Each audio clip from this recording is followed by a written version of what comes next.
Hi, everybody. Thanks for joining us today. I'm here with Caleb Walker from the Digital Insurgency, and hopefully we'll get into some questions and some things about Caleb's business and from the time he was in the CAF as an artillery officer. I hope I got that right, Caleb. Artillery, right? Yes, right. Yeah. Okay. All right. So over to you. Okay. Yeah. Thanks very much for inviting me here, Eric, to talk about all the different stories about transitioning out of the military. I'm looking forward to chatting about it. Um, I guess you probably up front you want to know, why did I got out of retired out of the military? Would that be the first step going forward? Sure. Yeah, that's actually a great question. Like, sort of what was that decision point for you? And I guess the other thing, maybe to help kind of add some context to the folks out there, is was this something that kind of came as like a flash in the pan, or was it kind of a slow burn? Like, in your perspective, was it, what of those two maybe? And then maybe there's a third category or a fourth or fifth that I'm not even acknowledging here, but maybe just add some additional context to it if you don't mind. Yeah, for sure. Yeah, I'd say like looking to retire out of the Canadian Forces was probably for three reasons.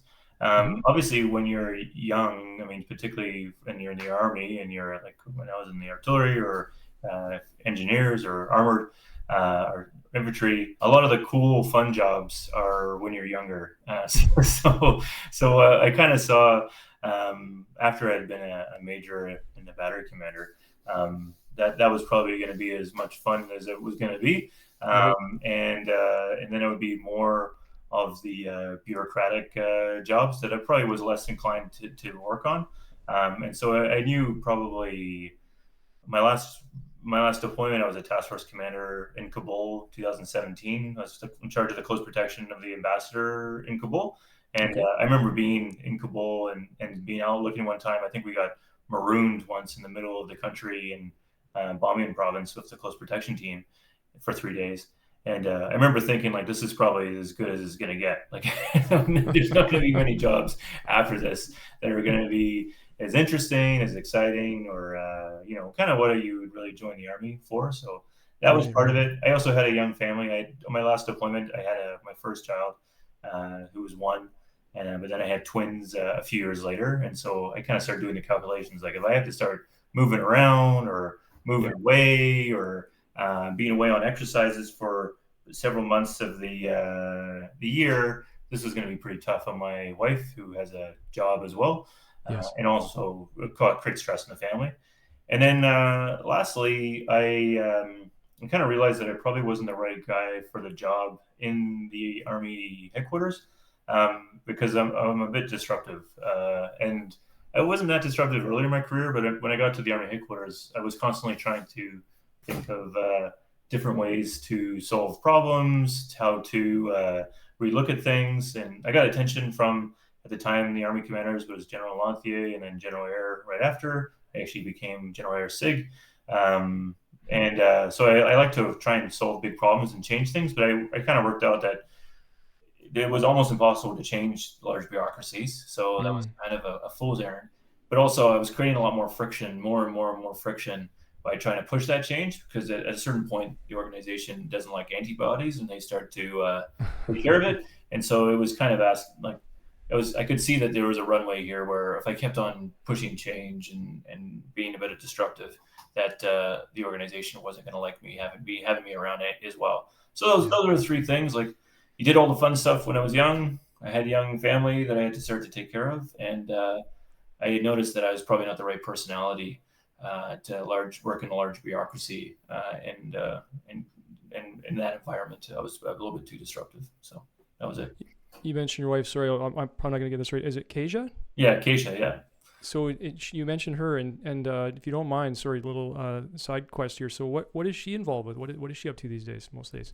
Yes, it took her about 10 years of work, but she's now a PTSD counselor Wow. for military veterans, but then also for police paramedics. Um, Mm-hmm. yeah, and so she works with clients to help them through mental health issues. Okay. She really enjoys that. She does that 3 days a week. So Nice. Nice. yeah. Definitely more is needed for sure. So all the power to her for doing that. It's fantastic that she's going out there every day and doing that work. Right. That's just awesome.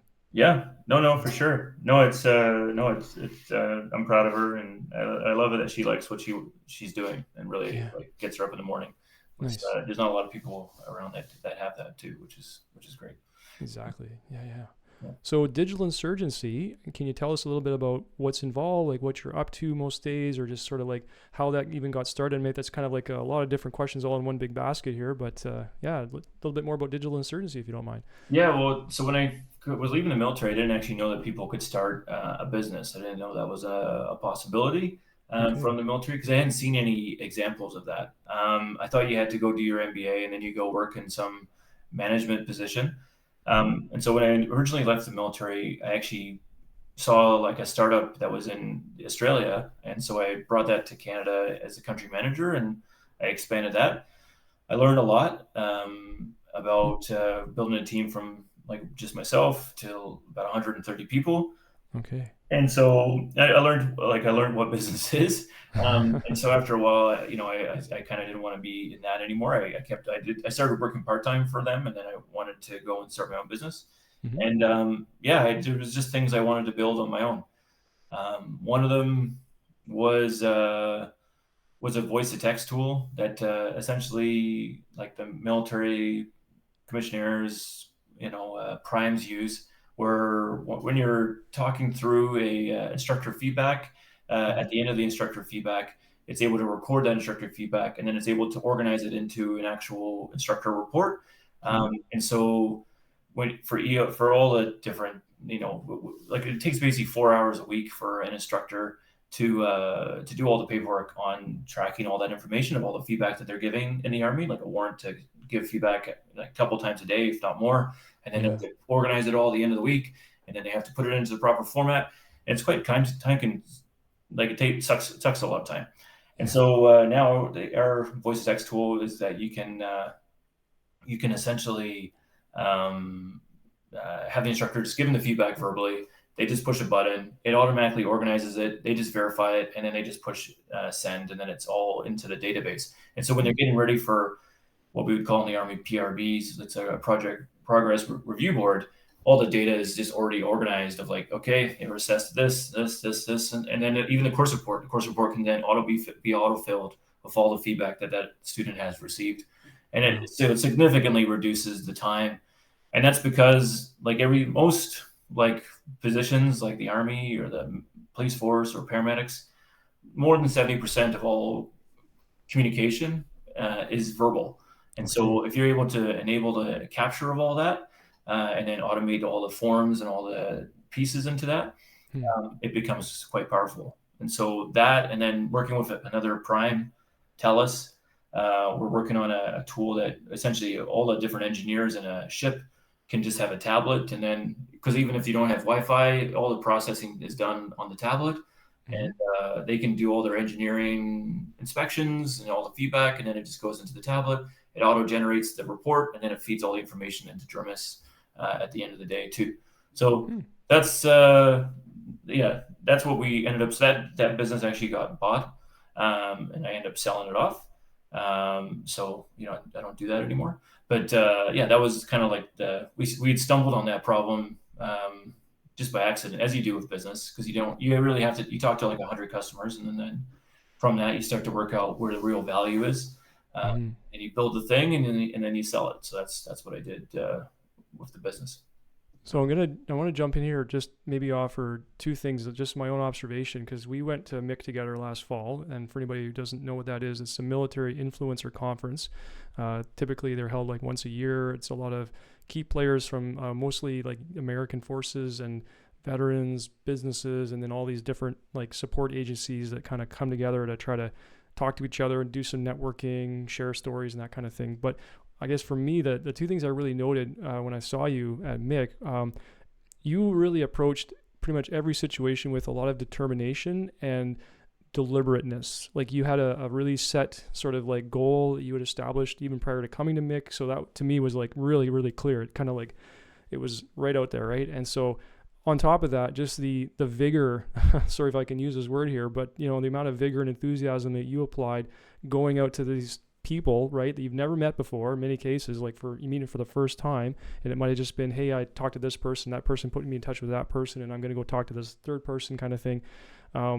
So those two aspects, maybe, do you mind just talking a bit about that, Caleb? Because we mentioned sales and just that outreach aspect and validating a problem that a customer might be having.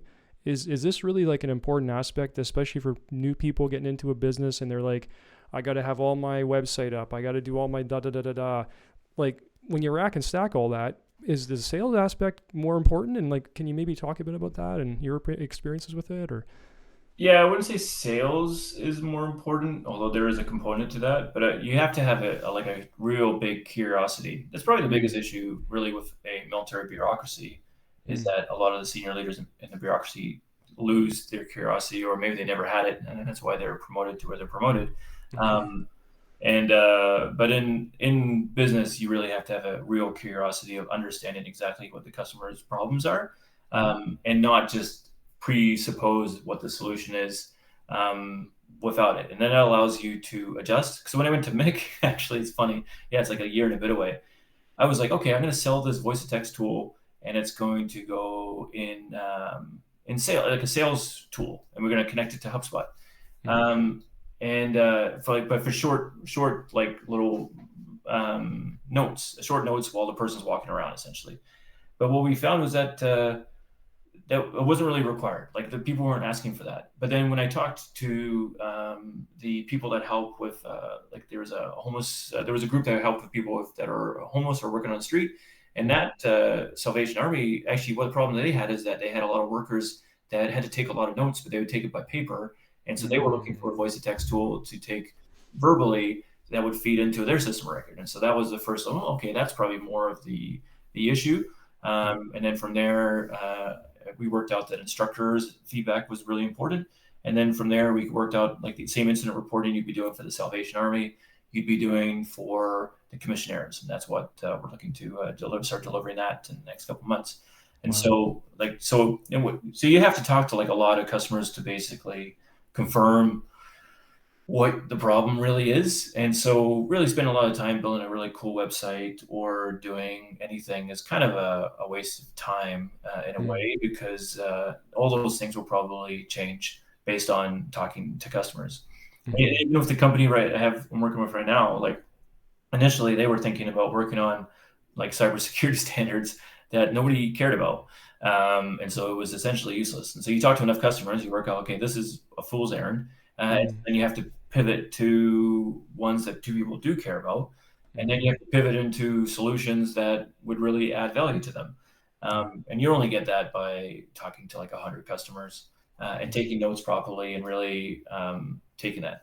And and I say that is because that you need that kind of you need that for uh, you need that for people that are in big bureaucracies as well. So like that's always the issue, is that you have like a general or something that wants something to happen, and Mm-hmm. they think that they know what's happening at like the recruiting, but they really don't know.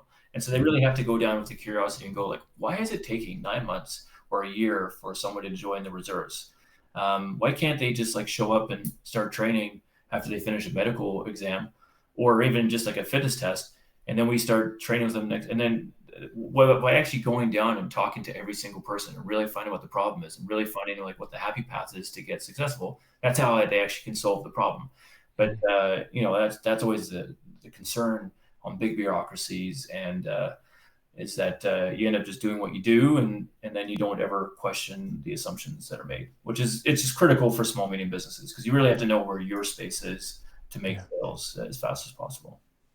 On that sales aspect, getting out and just talking to people and thinking this in terms of, but for people that are just maybe getting their start, or they're contemplating, or they're, pondering if this is a right move for them.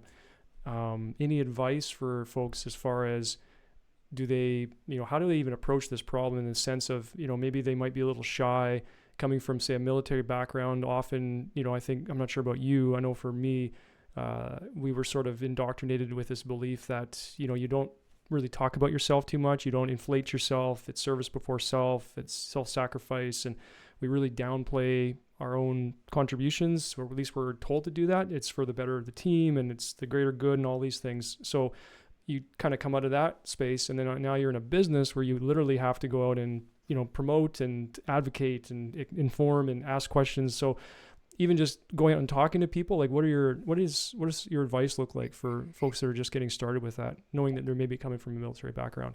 Yeah, well, I guess I would disagree a little bit with what your premise is there, Sure. because like, so military don't talk about it, but inevitably everyone knows what everybody is and what everyone's done, and they do it even more now because they have every single badge that you've ever done on your, like, your combat and fatigues, right? So, oh, you're a pathfinder, parachuter, you know, close protection operator, you're a lieutenant colonel, you're a major, you're a full colonel, you're a general. Like, so every time that you go to a room, you look at, like, everyone always looks at the rank, the trade, and now they can look at like the badge and they can look at whatever. And so everyone always is making, like, presupposing what that person is, like how old are they, what rank they are, what trade they are, what deployments they would have. And so they're making, coming in with that presuppose of like, this is what this person is.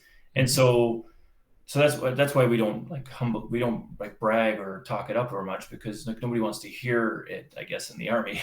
There's no, or in the Air Force, like if you walk in and there's like a fighter pilot that's done this kind of wing and this many hours, which sometimes I think they even wear the amount of hours Mm-hmm. that they've done on their patch. So from Yes. there, or they were a flight instructor and they're a major. Okay, if they're a major flight instructor of this many hours, like there's really not much in this conversation that we're about to have about Air Force stuff that, like, I have a pretty good feel of what that person is.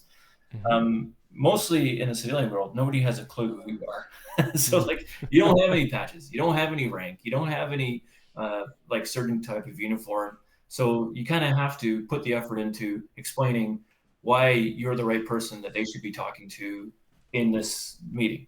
And then in the military, typically your reputation would, like, you shouldn't have to say anything. Like the full colonel or the general, particularly when you get to the rank of like lieutenant colonel and stuff, they'll already know who you are. They would have known, like, you would have been vouched for by somebody else. It's like someone has already been done, so they know Mm-hmm. that you're the person that's going to do this job because someone's vetted you. Mm-hmm.